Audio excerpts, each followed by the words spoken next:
This milestone they will be celebrating through an event titled The Promised Revival. The event will include performances by the choir and some international grades in gospel.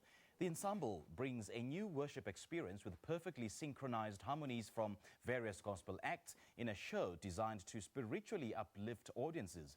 The ensemble has over the years managed to be one of the biggest acts in gospel in the country. Now, Boitumelo Langa, who is the Tshwane Gospel Choir Manager, joins us now to tell us more about their 10th anniversary. Boitumelo, very good morning to you. Thank you so much for joining us. Welcome. Thank you very much for having us. Geez, man, 10 years is such a huge milestone. How have you managed to keep the choir together and make sure that it delivers to its fans?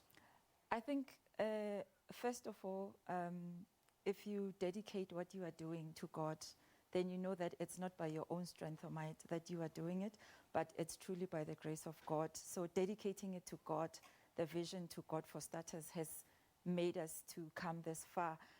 But secondly, having a vision, everything that we have done in Tshwane Gospel Choir has been driven by a vision. We have followed the vision. We've had strategic plans for 5-year plans and 10-year plans, and we have just followed the vision to the letter, and we attribute the success to that vision. And secondly, getting the right people on board, getting people who are passionate about the ministry, people who are passionate about the work of God, and people who really have a respect for the ministry that they are doing and the people that they are ministering to.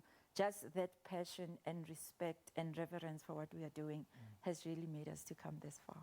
You speak of the choir having a certain vision. What is that vision, and how does it find expression in how the gospel choir, delivers to its mandate? Primarily, the vision of the choir is to be a global brand which is trusted in spiritual upliftment. Okay. And as much as we are in South Africa, in Pretoria, we recognize that we are a global citizen and we live pretty much in a very borderless world. And it's important for us that we also access those global markets. But beyond that vision for the brand as well, for the people that are in the choir, it is our desire to develop a generation of ministers that will worship in truth and in spirit. It's our desire to give back to the community and uplift the communities that we live in. So those things are very key to us. Your aspirations of being a global brand and a global choir, as it were, saw you taking to the Edinburgh Festival Fringe, a while back. So do you get a sense that you are actually slowly and steadily achieving that vision, and how are you received and beyond our borders? Strange enough, going to the Fringe Festival in Scotland was not even in our 10-year plan.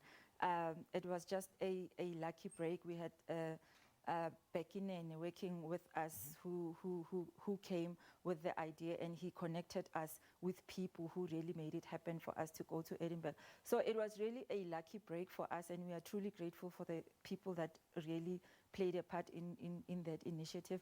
But when we went there, something that we realized about going global or going international is that there is such an appetite for South African culture. There is such an appetite out there for a rich heritage of South Africa, and that's what we were taking to Scotland. And we realized when we were there that there is so much appreciation for this colorful rainbow nation that sometimes we even undermine it ourselves. And the reception was warm. The audience was they just marveled at the South African culture. And we realized that when we were there, that as much as we went there as Tshwane Gospel Choir, we really went there to represent this beautiful country that we call South Africa. Now, as you mark 10 years of existence, you talk of the promised revival. Yes. Are we looking at a spiritual revival for all the audiences, or are we looking at a sort of reinvention of the choir, ensuring that it does to its maximum to deliver? Look, when we hit the 5-year mark, we had a repositioning and a rebranding. Okay. And that was for us a reviving the choir itself. But the promised revival is really twofold. One, it's gratitude to God that all the promises that he has made for us, especially because we currently do not have sponsorship and all that. We've ran these 10 years without a sponsor. we believe that it's truly by the grace of God that we have been here. So when we say the promised revival, it's to say thank you to the Lord for the promises that He will never leave us nor forsake us. To the people, what we want them to take out of this, it's gratitude to all the members that have ever been members of Tshwane Gospel Choir. Let me interrupt you. We don't have much time, unfortunately. Please give us more details about the event and where you can get hold of the tickets. The 10-year celebration will be happening on the 14th of March. Okay. It will be happening at the Carnival City. And we really say to people, it's a promised revival.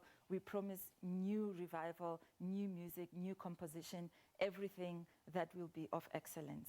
All right, great stuff. And all the best. Thank you so much. And a happy anniversary.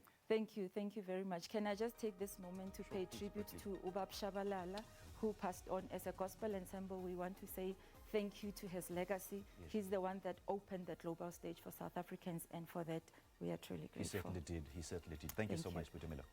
Well, that was Boitumelo Langa talking to us about the 10th year anniversary of the Tshwane Gospel Choir. Well, the event will include performances from the choir as well as international acts. We'll take a quick break. We'll be right back.